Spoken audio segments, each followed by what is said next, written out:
Hello ಗೆಳೆಯರೇ, ಎಲ್ಲ ಹೇಗಿದ್ದೀರಾ? ಎಲ್ಲರೂ ಚೆನ್ನಾಗಿದ್ದೀರಾ ಅಂತ ತಿಳಿತೀನಿ. ನಾನಿವತ್ತು ಮಾಡ್ತಾ ಇರೋದು ಒಂದು ರಸಮಲ್ಲಿ ತುಂಬ ಥರದ್ದಿದೆ. ತುಂಬ ಜನ ಬೇರೆ ಬೇರೆ ಬೇರೆ ಬೇರೆ ಥರದಲ್ಲಿ ಮಾಡ್ತಾರೆ.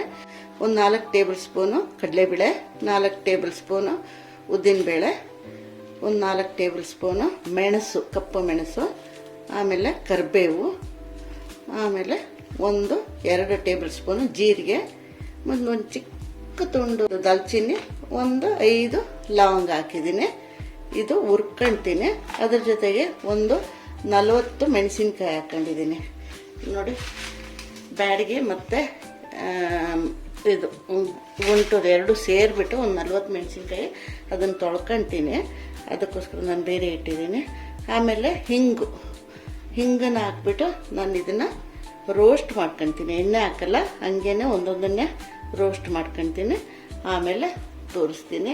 ಈ ರಸಮ್ಮ ಮಾಡೋ ಟೈಮ್ಲಿ ಟೊಮೆಟೊ ಹಾಕ್ಬೇಕು ಅಷ್ಟೇ. ಟೊಮೆಟೊ ಮತ್ತು ಹುಣಸೆಹಣ್ಣು ಹಾಕ್ಬಿಟ್ಟು ಸ್ವಲ್ಪ ತೊಗರಿಬೇಳೆ ಹಾಕ್ಬಿಟ್ಟು ಮಾಡೋದು. ಆ ರಸಮ್ಮಿಗೋಸ್ಕರ ಇದು ನಾನು ಮಾಡ್ತಾಯಿದ್ದೀನಿ. ನೋಡಿ, ಒಂದೊಂದೇ ಹುರ್ಕೊಳ್ತೀನಿ. ಮೆಣಸಿನ್ಕಾಯಿನ ತೊಳೆದ್ಬಿಟ್ಟು ದಂಟೆಲ್ಲ ತೆಗೆದಿಟ್ಟಿದ್ದೀನಿ. ಇದನ್ನು ಇದರಲ್ಲಿ ಹಾಕ್ಬಿಟ್ಟು ಹುರ್ಕೊಳ್ತೀನಿ.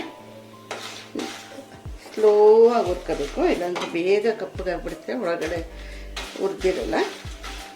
ನೋಡಿ, ಮೆಣಸಿನ್ಕಾಯಿ ಹುರ್ಕೊಂಡಾಯ್ತು. ಈಗ ಕಡಲೆಬೇಳೆ, ಉದ್ದಿನಬೇಳೆ ಹುರ್ಕೊಳ್ತೀನಿ.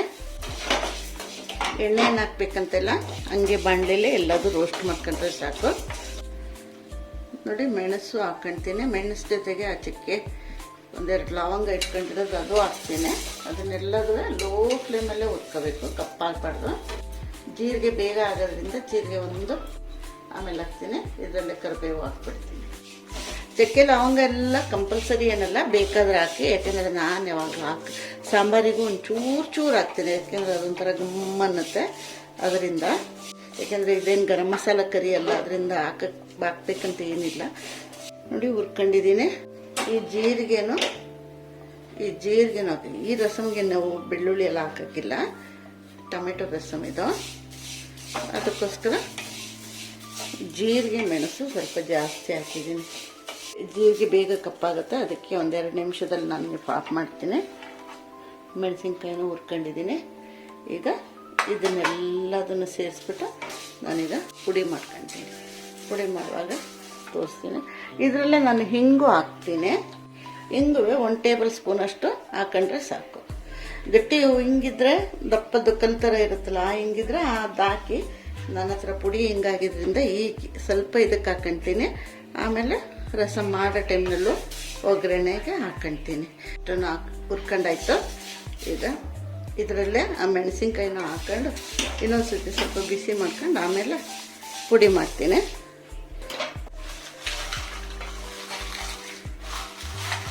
ಮತ್ತು ನೋಡಿ, ರಸಮ್ ಪುಡಿ ಮಾಡಿಟ್ಟಿದ್ದು ಈಗ ಮಾಡಿದ್ನೆಲ್ಲ ತೋರಿಸಿದ್ನಲ್ಲ, ಆ ರಸಮ್. ನೋಡಿ, ಈಗ ರಸಮ್ ಮಾಡೋದು ತೋರಿಸ್ತೀನಿ. ನಾನು ಆಗಲೇ ಪುಡಿ ಮಾಡೋದು ತೋರಿಸಿದ್ದೆ. ಇದು ರಸಮ್.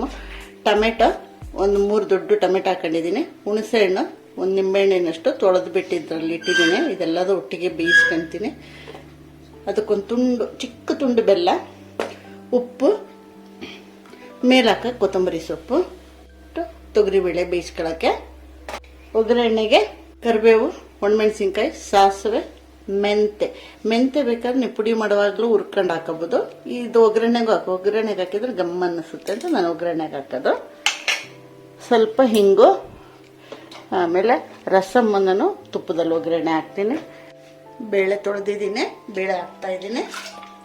ಇದರಲ್ಲಿ ಹುಣಸೆಹಣ್ಣು, ಟೊಮೆಟೊ. ಈಗ ಇದನ್ನು ಬೇಯಿಸ್ಕೊಳ್ತೀನಿ. ಇದಕ್ಕೊಂಚೂರು ಅರಿಶಿನ ಪುಡಿನೂ ನಾನು ಹಾಕ್ತೀನಿ. ಈಗ ಇದನ್ನು ಬೇಯಿಸ್ಕೊಂಡ್ಬಿಟ್ಟು ತೋರಿಸ್ತೀನಿ. ನೋಡಿ, ಬೆಂದಿದೆ. ಟೊಮೆಟೊ, ಬೇಳೆ, ಹುಣಸೆಹಣ್ಣು ಎಲ್ಲ ಬೆಂದಿದೆ.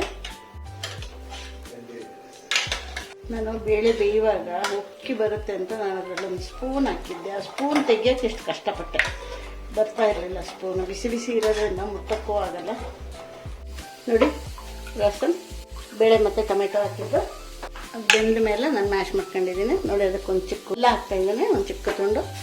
ಆಮೇಲೆ ಟೇಸ್ಟಿಗೆ ಕೊತ್ತಂಬರಿ ಸೊಪ್ಪು ಹಾಕ್ತೀನಿ. ಈಗ ಸ್ವಲ್ಪ ಹಾಕಿರ್ತೀನಿ, ಆಮೇಲೆ ಇನ್ನೊಂದು ಸ್ವಲ್ಪ ಆಮೇಲೆ ಹಾಕ್ತೀನಿ. ಇದೊಂದು ಕುದಿ ಬಂದರೆ ರಸಮ್ ಈಸ್ ರೆಡಿ. ಅದಕ್ಕೊಂದು ಪುಡಿ ಹಾಕ್ತೀನಿ. ನಾನು ಮಾಡಿದ್ದು, ನಾನು ರಸಮ್ ಪುಡಿ ತೋರಿಸಿದ್ನಲ್ಲ ನೋಡಿ ಮಾಡಿದ್ದೀನಿ. ಈ ಪುಡಿನ ಒಂದೆರಡು ಸ್ಪೂನು ಹಾಕ್ತೀನಿ.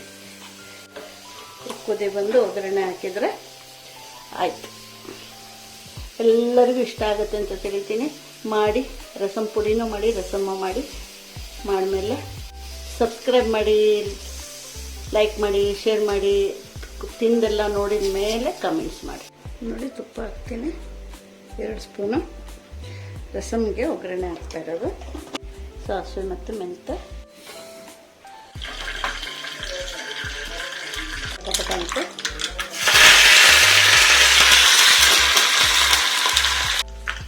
ನೋಡಿ ಒಗ್ಗರಣೆ ರೆಡಿ ಆಯಿತು. ನೋಡಿ ಈ ಒಗ್ಗರಣೆನ ಇದರಲ್ಲಿ